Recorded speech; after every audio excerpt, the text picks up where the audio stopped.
Lord, make me an instrument of thy peace. Where there is hatred, let me sow love. Where there is injury, pardon.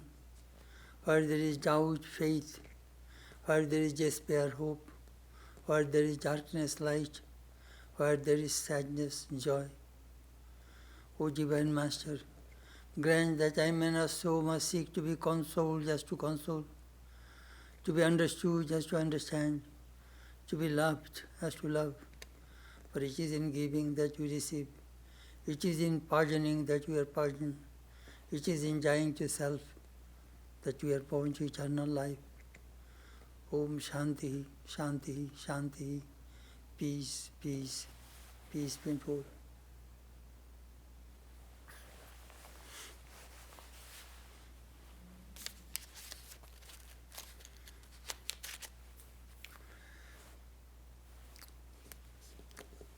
This morning our subject is Follow Me. Today we are observing our Christmas service virtually. We feel bad when the devotees cannot come to the temple because of this COVID-19. But glory to YouTube and Zoom and all this modern technology, that people from all over the world can attend our service. You see, sometimes good comes from bad.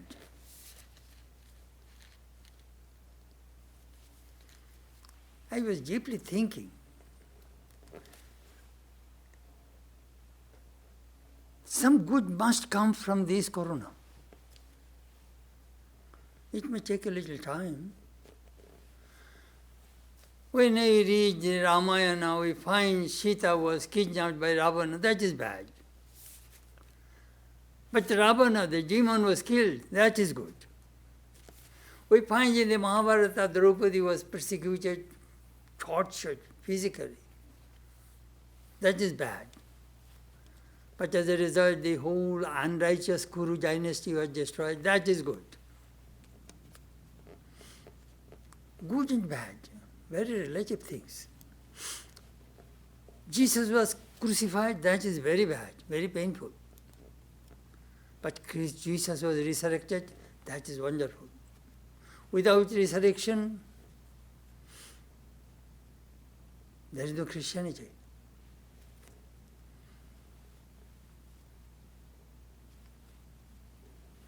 So this COVID-19 last 9 months, it started from March, devastated this whole world. We are homebound, we are getting more time to think about ourselves. Many people are working from home, of course. We are very close to our families. We have more time to think about the goal of human life. So our busy life turned into our contemplative life. So that is good. We may think more about our goal. Anyhow, follow me. Jesus, maybe I counted 15, 16, maybe more times he talked about follow me. Follow me. I am the light. He who followeth me shall not walketh in darkness. It is like our Vedic prayer. Tamaso ma jyotir kamaya. Lead us from darkness to light. That darkness is ignorance. Jesus will show us the path of light. He says, I am the light.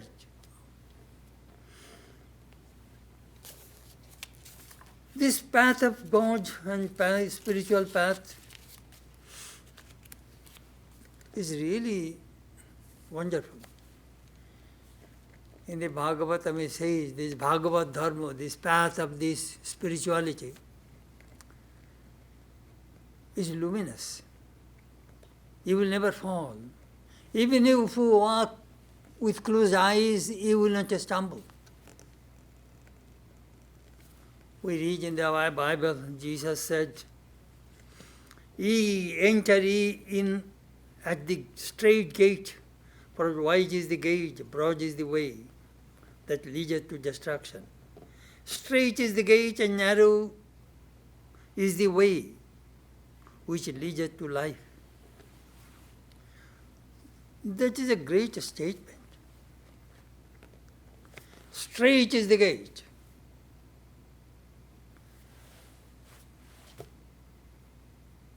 But the way is very narrow.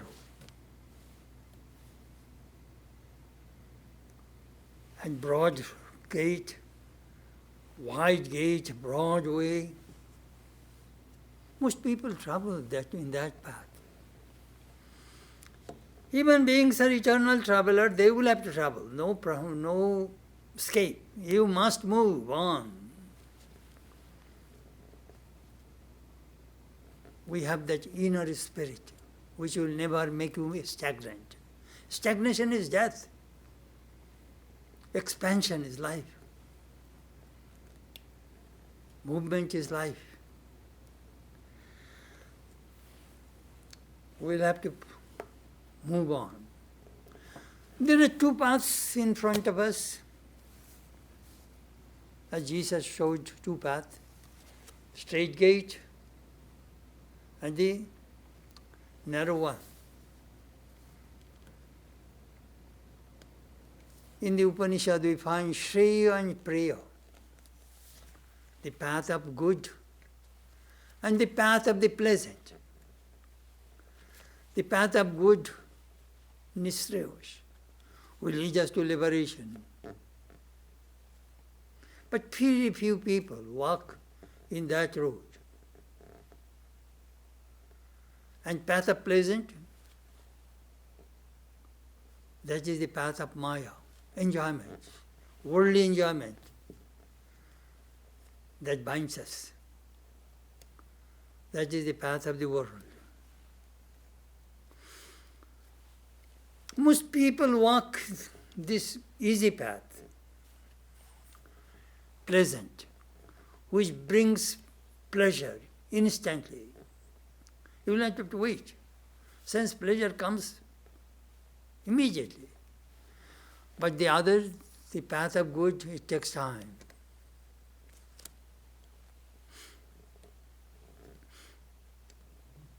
As Krishna says in the Gita, Manushanam sahasreshu kushit jatati siddhai jatatam api siddhanam kushim mambetti tattvataha. Millions of people come to this spiritual life. No, only few people come, Manushan, among thousands, that Krishna says, among millions, only few people come to spiritual life. And those who come, only few of them succeed. It is Durgam patastat kabayo vadanti. Upanishad says this path is walking on the sharp edge of a razor. Durgam patastat kabayo. Kshurasya dhara nishita durataya. This path is very, very difficult. As you are walking on the sharp edge of a razor.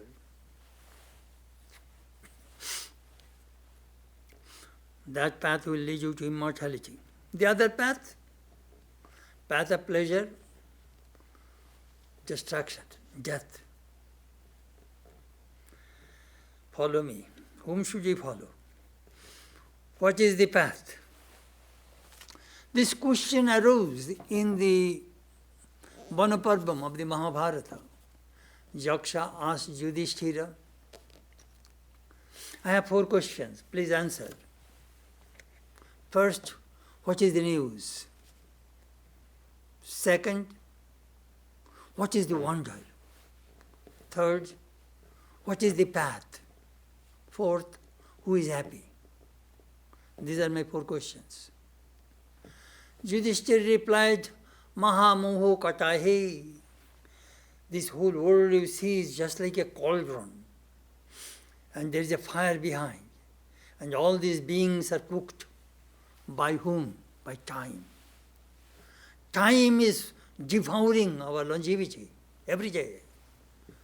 We observe birthday, we do not realize that we are moving one step toward the grave. Second, what is the wonder? People die every day around us, but we think we shall never die. That is wonder. Third, what is the path? Scriptures are many. The sages are also many, and their opinions are also many different. There are many, and they are all different. But the path which has been trod or trodden by the great illumined people, follow that path. That is the true path. And the essence of religion is in the heart. Go within.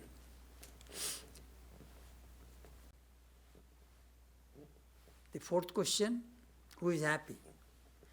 That person is happy who has no debt.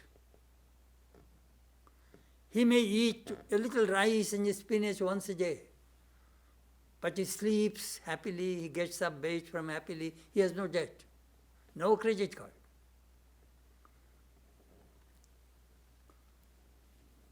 Follow the path of the great soul. I remember a funny thing happened in California. You see, in Laguna, I used to work sitting on the cross-legged on the floor, and I have a small table there, I had computer. But my knees were bothering, so my doctor advised me to work on the table and chair. So Kali Mandir gave me a chair, and Chap, our devotee in California, drove me to IKEA to get a table. IKEA, perhaps you know, it is a huge store, all sorts of things you will get there. And it is that building is a zigzag, nearly 4 or 5 storage building.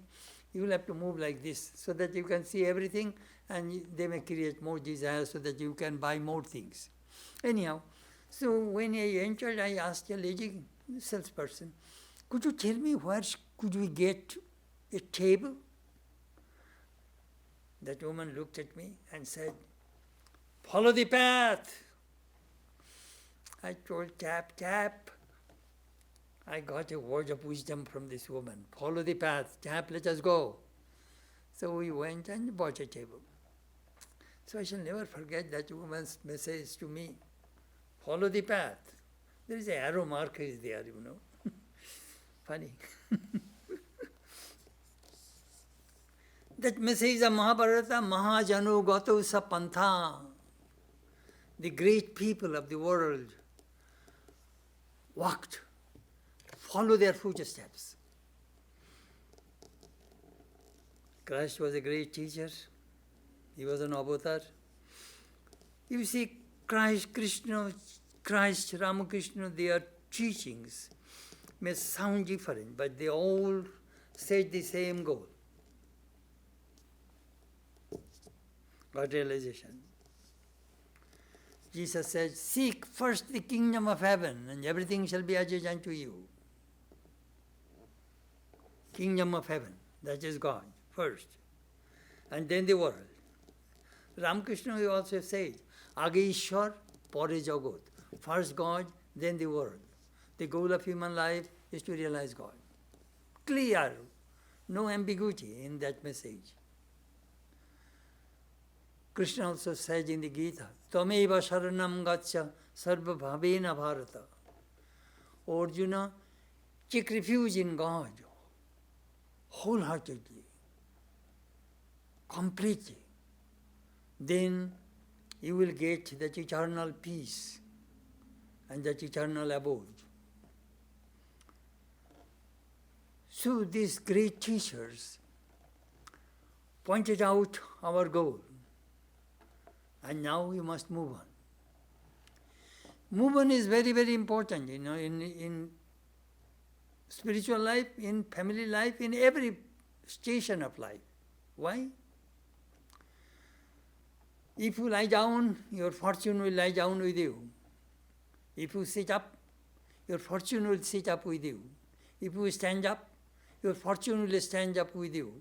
And if you move on, your fortune will move on with you. So move on. Charai veti, charai veti. Move on, O eternal traveler. That is the message of Vedanta. Do not stop. Sometimes bad times comes, but don't stop. Move on. It will go away. Cyclone, tornado does not blow all the time. Move on. Sometimes bad times comes. Disease, pain, suffering momentarily stop our movement. Again move on. If we study the life and teachings of Christ in the light of Vedanta scriptures, we understand, we find a better perspective of Jesus' life. And we understand deeply. Some religion says God exists. But Bhagavatam says He exists and He comes and He calls. He comes and He calls. God comes to this earth and He calls human beings because I brought the eternal message.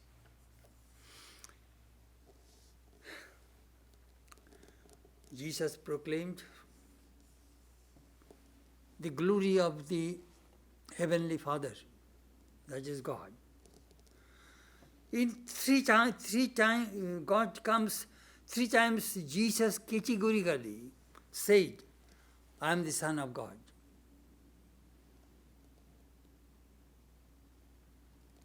Then He disclosed His divine nature. I am the truth. I am the way. I am the light. I am the bread of life. I am the life. I am the resurrection. I am the Messiah. Before Abraham was, I am. He that believeth in me shall not walk in darkness, shall not die. I and my Father are one. This kind of statements only an avatar can utter. Ordinary teachers cannot talk that way. Because these people speak with authority. They are great teachers of the world. God calls, follow me. It is a definite call to the genuine disciples who will carry His message. Sri Ramakrishna used to call in the evening from the roof of the Kuchi, O disciples, O devotees, please come. Avatars come with his own disciples, and the disciples and disciplines originated from the original root Latin word discipulus, Discipulus.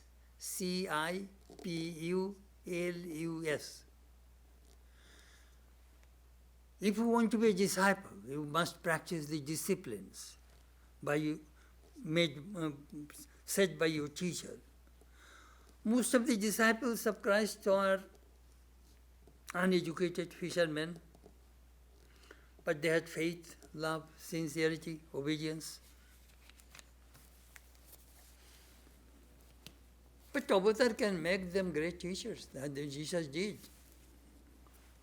In the meditation mantra of the Gita we read, Mukam karoti bachalam pangum langhayati girim.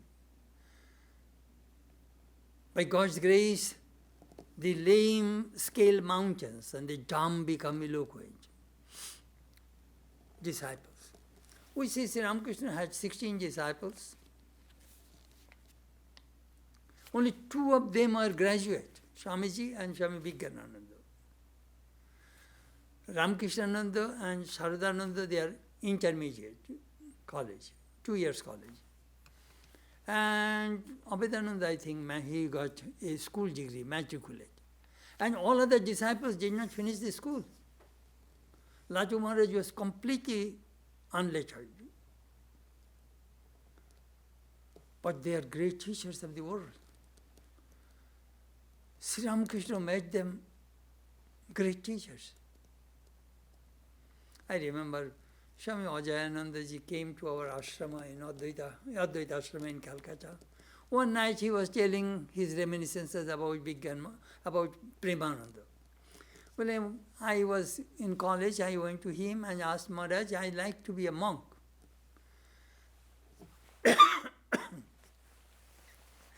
Swami Premananda said, we do not want illiterate people in our order. You have your master's degree and then come and be a monk. Swamiji's message we will have to carry. If you are not educated, how will you carry Sri Ramakrishna's message, Swamiji's message? Then Ajayanandaji told Premananda, Maharaj, you did not finish the school. You did not have a master's degree. Then Premananda said, you are a stupid dumbbell. We don't need any master's degree. Do you know who trained us?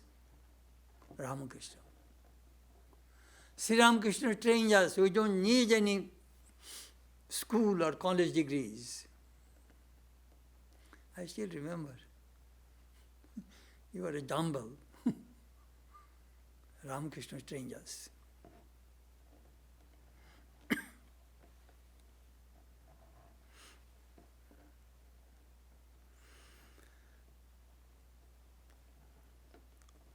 On the sea coast of Galilee, Jesus was walking. We find his Galilean ministry. He first saw Simon, that is Peter, and his brother Andrew. They are throwing nets in the sea for catching fish. Jesus looked at them and said, hey, follow me. They dropped the net and followed Jesus. You know, I was thinking, Jesus was a stranger. They did not know Jesus at all. If somebody comes on the street and tells you, follow me, will you follow that person? No way. They must have seen something. They must recognize their teacher. And Jesus also recognized his disciples. These people will carry my message. Then he moved a little bit further and he found James and John and their father were mending net, sitting on a boat. Jesus called them, those two young boys, hey, follow me. Immediately they left that net with their father and followed Jesus. Follow me. Then Jesus found Matthew, a tax collector.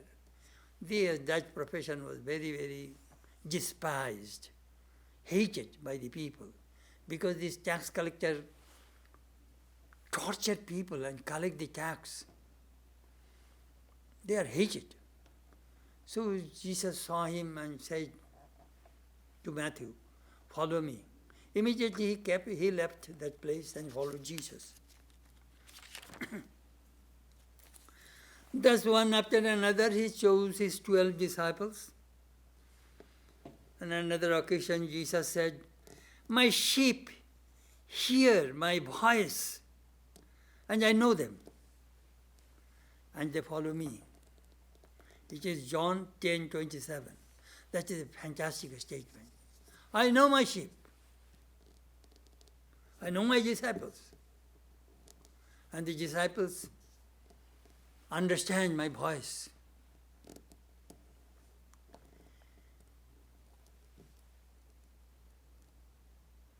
Many are called, but few are chosen. You know, sometimes it is amazing, sometimes when I read Bible, Sermon on the Mount, we find multitude follow Jesus. Sometimes Jesus is feeding 5,000, 4,000 people with 5 loaves and 5 fish. Those are all miracles, of course. You know, it is not easy to collect 5,000 people at that time in that part of the country. There are 5 Jewish settlements on the coast of the Mediterranean Sea. People flocked him. That is the Yogamaya Rakorshan, according to Vedanta. Yogamaya, the attractive power of God. Pull people. Nobody can resist that pull. That we find in Christ's life. Tremendous attractive power. Magnetic power.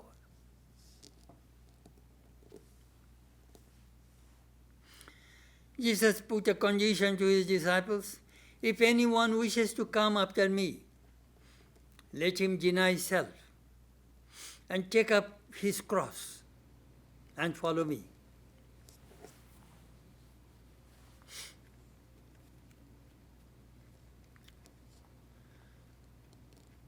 Deny self. Do you know what does mean? It means shun ego, efface your ego, uproot your ego. If you are an egotistic person, you cannot carry God's message. No way. Sometimes I give an illustration. Here is a flute. If there is some stuff inside the flute, you cannot make any sound. The inside must be hollow. So Jesus says, deny yourself, eradicate your ego first. Second, carry my cross. Cross means responsibility. Cross means self-sacrifice. I remember when I joined the monastery, a monk told me, do you know the inner significance of cross?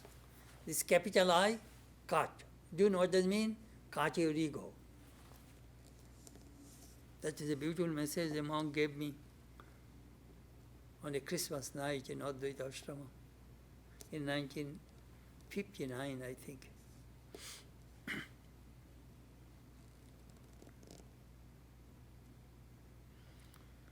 Follow me. Give up your ego and now self-sacrifice. Carry my burden, my message. For whosoever wishes to save his life shall lose it, but whosoever loses his life for my sake shall find it. If you give up your life for God, you will find fulfillment in life. Your life will be glorious. Look, those 12 disciples of Christ are worshipped and adored all through the ages.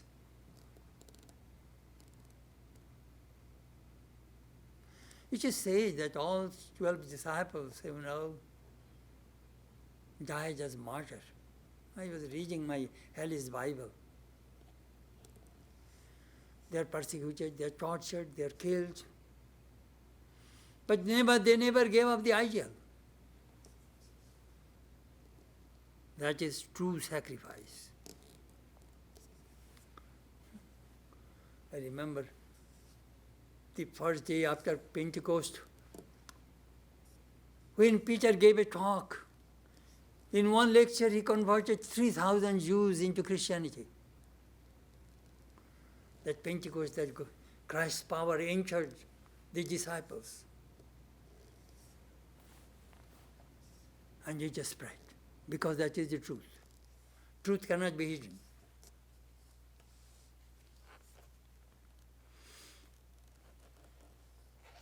Man cannot worship God and mammon. at the same time.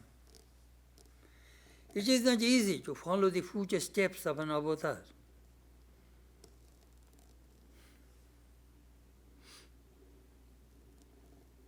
We have so many shortcomings. We are not perfect, but God is perfect. So He wants His disciples to be perfect. Be ye perfect. That we read in the Sermon on the Mount. Be perfect. Swami Vivekananda defined religion in the West. Religion is the manifestation of divinity already in human beings. Religion is the manifestation of perfection already in human beings. Only God, Brahman, is perfect. In the domain of Maya, Satya, Nritya, Mithuni, truth and untruth mixed up. That is Maya. In the domain of duality, in Maya, there is no perfection. Perfection is only in that spiritual plane. That Christ was telling, be ye perfect. To attain perfection, we need an ideal model to follow. Ramakrishna says, I made the mold. You cast yourself in this mold. I read that book, The Imitation of Christ. How to imitate Christ? Through humility, through love, through sincerity, through renunciation. That is the way.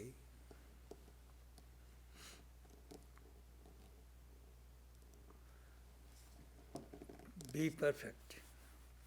I remember a funny story. I was listening to the local radio station. The man was telling a story. A pastor, a minister in a village church was talking about the perfection of Christ. Only God, only Christ is perfect. You people are all sinners. He was pounding on perfection. Then he said, is there anybody in my congregation can say that I am perfect? Raise your hand. Nobody raised the hand. Then he said, is there anybody, have seen anybody perfect? Raise your hand. Nobody raised the hand. Then he asked, have you heard anybody perfect? Raise your hand. One person in the back raised the hand. Then the minister was pounding on him. Are you perfect? No, sir. Have you seen anybody perfect? No, sir. Have you heard anybody perfect? Yes, sir. Who is that person? My wife's first husband. And now you know why you could not understand this American joke.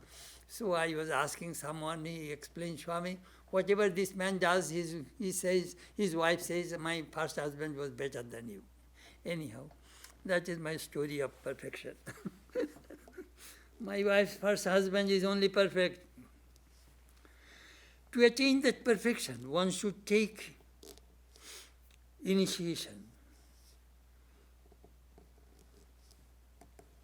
I remember a group of contemplative outreach would come to our temple to learn meditation from us. The one girl, her name was Susie Matsuzi, I still remember her. I told her, Susie, look, there is one thing lacking in Christianity, which is in Vedanta. In Vedanta tradition, we have a guru, we have a mantra, we have a Ishta. Guru gives instruction with the mantra, connects with the Ishta, chosen deity, and they have a definite, on a precise way they can move forward in a spiritual journey. Then she went to in Colorado, that father, he started that organization. I forget the name. Anyhow, he said, well, Swami said these things. The father knew me. He came to our temple also. The father said, please tell Swami, our answer is Matthew 6:6, where Christ said, go to the closet and pray secretly, and the Father in heaven will reward you. So prayer in the solitude, secretly, that is our secret. Anyhow, I still remember.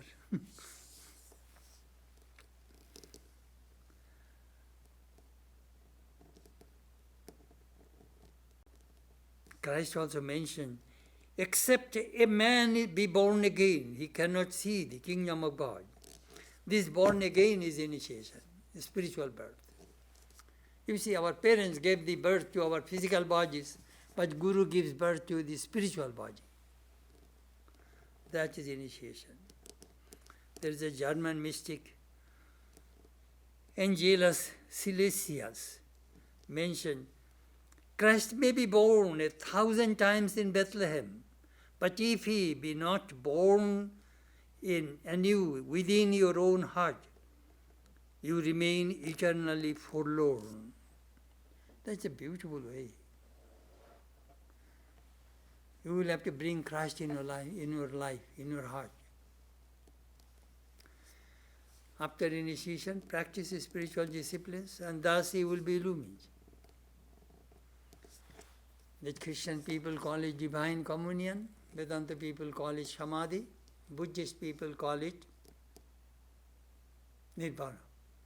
Same thing. Now, purity and renunciation are the two wings to fly to the path of God. Christ said, blessed are the pure in heart, for they shall see God. That one sentence is enough.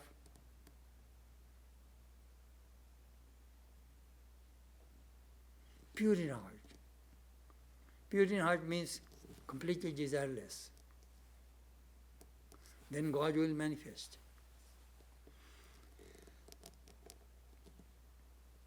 A rich man came to Jesus and wanted to follow him. Jesus told him, sell whatever you have and then follow me. He could not do it. That is renunciation. Many of his teachings are for the monastics. A man expressed his desire to follow. He said, the foxes have holes, and the birds of the air have nests, but the Son of Man has no place to lay his head. You see, Jesus was an itinerant monk. He did not build any house. He traveled. Stayed with his devotees' house, sometimes in the camp. And he preached all over Judea and all this Galilee and other places. His followers provided him food and shelter.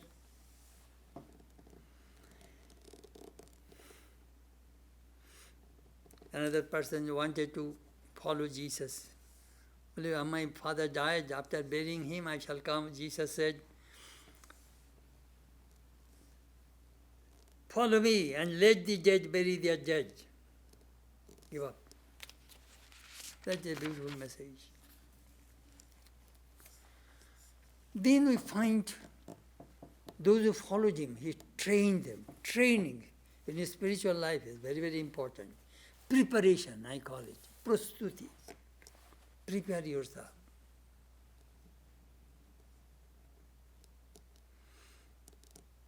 The disciples lived with Jesus 24 hours a day.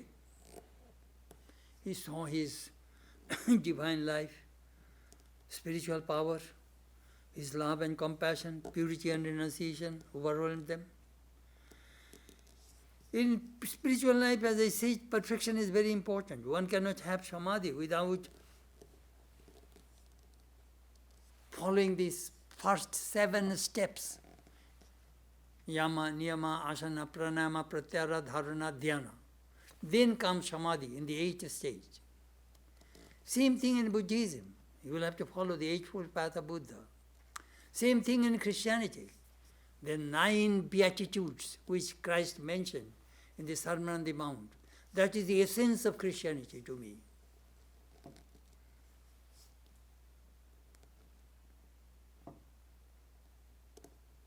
Christ's life was his message. The disciples told the eventful, powerful, glorious life of Christ to the masses and converted them into Christianity. People are charmed hearing Christ's parables. Very simple. Beautiful. You see, the masses cannot understand high philosophy. So you will have to tell through stories, through parables. Same thing we find in Ramakrishna's gospel, full of parables. Very effective. It will penetrate into the minds of the masses.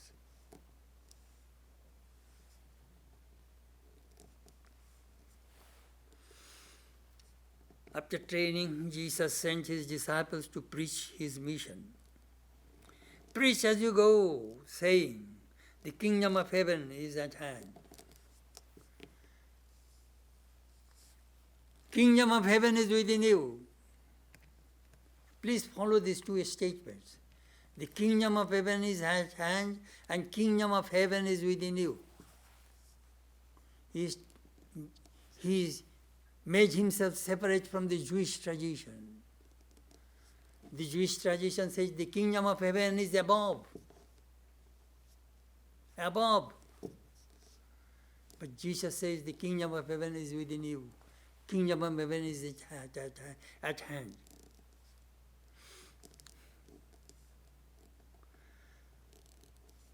The kingdom of heaven is within you is just pure Vedanta. Aham Brahmasmi, I am Brahman.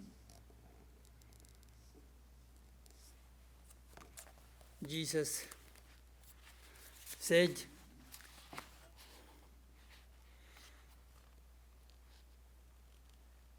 preach as you go, saying, the kingdom of heaven is at hand. Heal the sick, raise the dead, cleanse lepers, cast out demons. You received without pay, give without pay. Freely you have received, freely you give. Jesus did not charge that my teachings, my meditation technique, you will have to pay $100. No way. Nowadays people sell mantras. Then he told them, take no gold, no silver, nor copper in your belts, no bag for your journey, nor 2 tunics, nor sandals, nor a staff, for the laborer deserves his food. And wherever town or village you enter, find out who is worthy in it, and stay with him until you depart.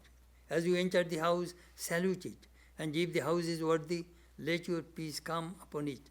Anyhow, in this way, Jesus talked about how to preach. These are all the signs of the mendicants, monks. No possessions. Renunciation. People will see these people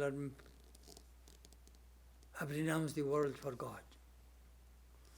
So their words are also become very powerful.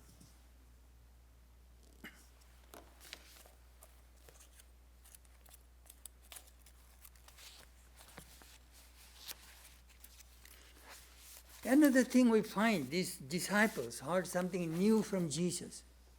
You see, you will have to understand, these people are mostly Jewish.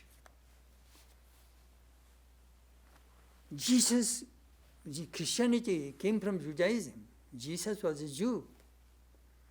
We see the difference, what he was talking about. You have heard that it was said to the men of old, you shall not kill, and whoever kills shall be liable to judgment.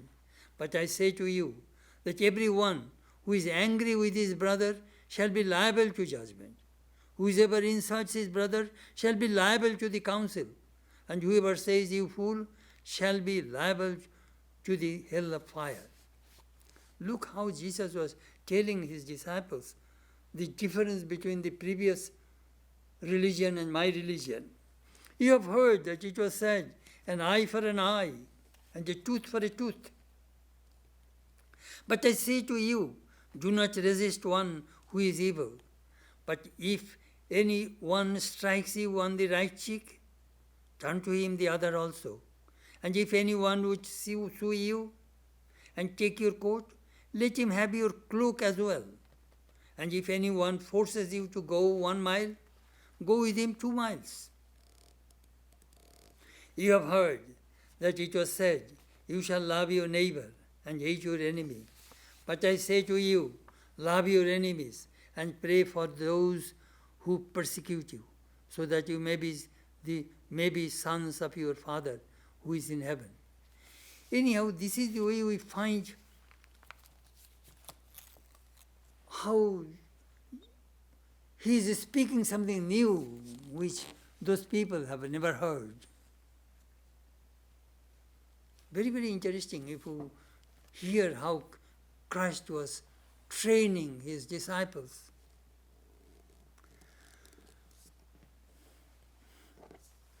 Let me ask you who are listening to this talk, if Jesus comes right now here and says, follow me, who is ready? I think none of us, even me. I shall tell, well, Lord, please wait. The pictorial book will go to the printer. I have some work to do. I remember a funny story. Swami Chetanananda was coming from Allahabad to Banaras to look after the construction of the Banaras hospital. From the station, he took a horse carriage, and that carriage overturned, and he fell down, and he was injured, and cuts and bruises, and finally he came to the ashrama.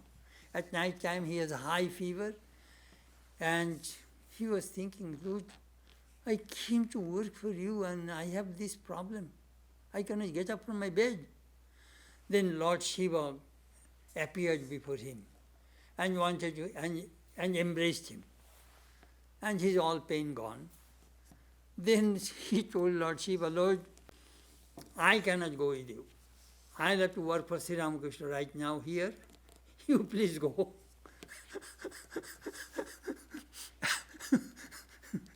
So I have some work to do. I hope we shall be ready when call comes. Swamiji says, Ab Shiva mera tori par karo naiya. Oh Lord, please take my boat to the other shore of the Maya. Ready. Who is ready? There are many Indian folklores.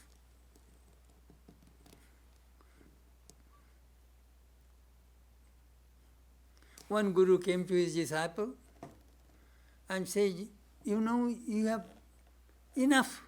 You have wife, children, family, wealth, you have everything you have. Now come to spiritual life. The disciple said, no, I have something to do to my young sons, you know. He is not yet ready. You please come later. Let him grow. So young son grew up, and the Guru came and found the disciple died. Then he was thinking, he is not supposed to die. But let me check that where his soul is. So he found there is a big bull in the house, and he realized that disciple has been born as a bull to help his youngest son. So he put some water on the bull and get the message. You see, Indian folklore, all the stories are, everything is possible.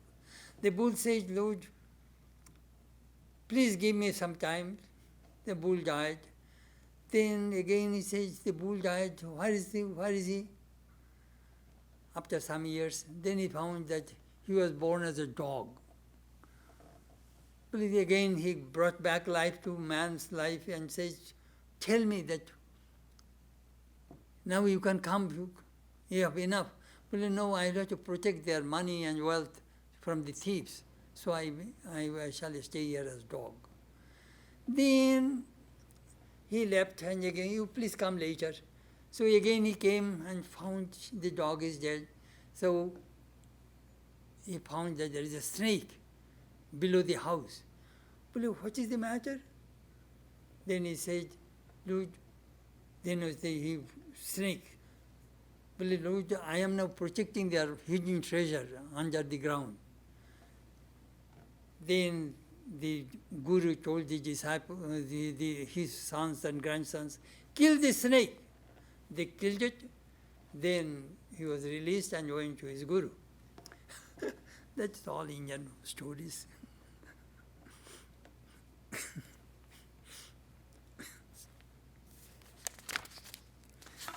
Ramakrishna also told many funny stories. A guru came to the husband and said, "Come and follow me." "Sir, I cannot come right now. I am my wife, my children, my family. How can I come? My old mother." "Hey, come, they will look, God will look after them." "Oh no, please give me some time." Then Guru said, "All right, let me give you a medicine. You take it, you will be like dead, but you will be able to hear everything." So he took the pill, and night time they found him dead.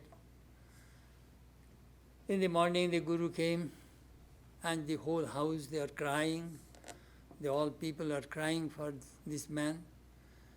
Then Guru came and said, "I can bring back life to this man. Well, please do, but on condition, I shall give a pill. That pill you will have to eat. Then, in exchange, you can get back life to this man." He asked the mother, "You are an old lady. Why don't you take this pill and give back to your son?" "Oh no, I cannot do that. You see, I want to live a little bit more." Then asked the wife. Wife says, "Oh no, I cannot do that. I have to raise my children." In this way he asked all, and nobody wanted to give their lives for exchange of that man. And this man was listening everything. Then Guru said, "Now get up. You heard that about the statements of your wife, your mother, your children. Nobody wants to give their lives for you. Come with me." And he left home and became the disciple of this Guru. There are many stories are there. Who is ready? Who can answer the call? Follow me.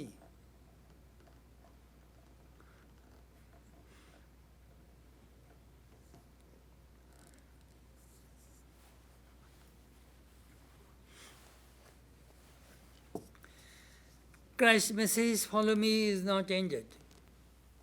That call still in the air. Jesus said, "He who has ears, let him hear." Let him hear. He tells us, "If you continue in my word, you are truly my disciples, and you will know the truth, and the truth will make you free."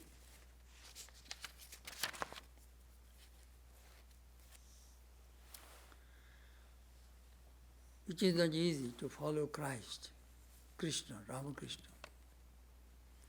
You will have to be very genuine. There should not be any hypocrisy in your mind. Your mind and your speech must be united. You must be extremely sincere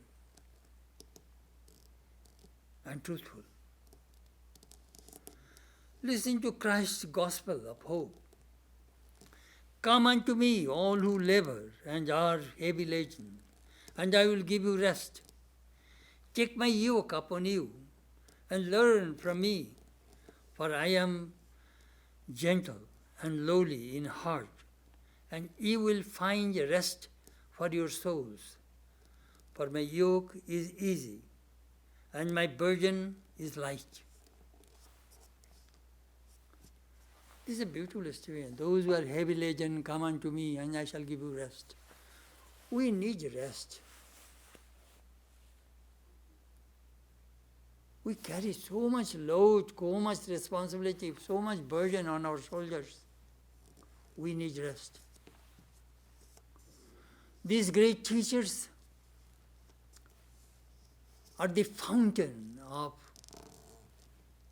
peace and bliss. If we go near them, we shall get that peace and bliss. Jesus said to the Samaritan woman that the water I give, that person will never be thirsty again. That's a beautiful message. That water we can get only from the great teachers of the world. Christ, Krishna, Buddha, Ramakrishna. They are not ordinary teachers. They are God in human forms. They have tremendous power. They can change nature. One day Peter spoke up. We have left everything and followed you. What will we have? It is Matthew 19:29, 19:28-29. You know, human beings are very utilitarian. I am following you, what shall I get? I am following the spiritual life, what shall I get? You know, we ask our gurus, sir, you initiated me, what shall I get? Why should I follow spiritual life? Look what Christ answered to Peter. You can be sure that when the Son of Man sits on his glorious throne, then you 12 followers of mine will also sit on the on thrones to rule the 12 tribes of Israel. And everyone who has left houses or brothers or sisters or father or mother or children or fields for my sake will receive 100 times more and will be given eternal life. That you will get.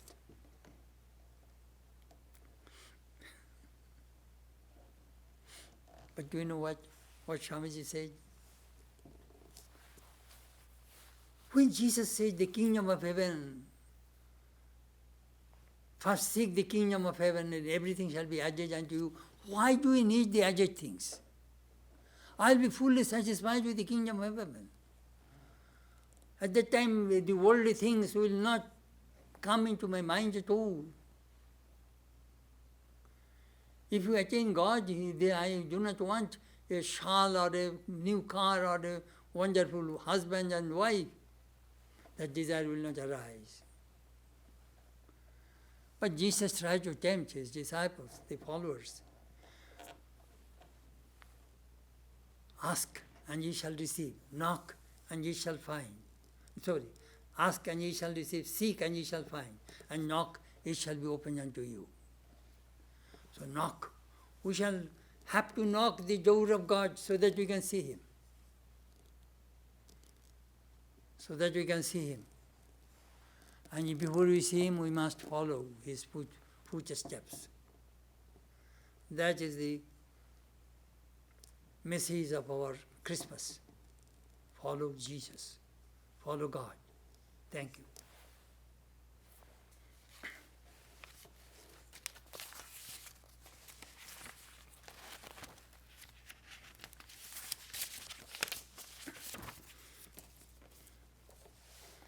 I shall say the prayer of Saint Teresa. Let nothing disturb you, nothing dismay you. All these things are passing. God never changes.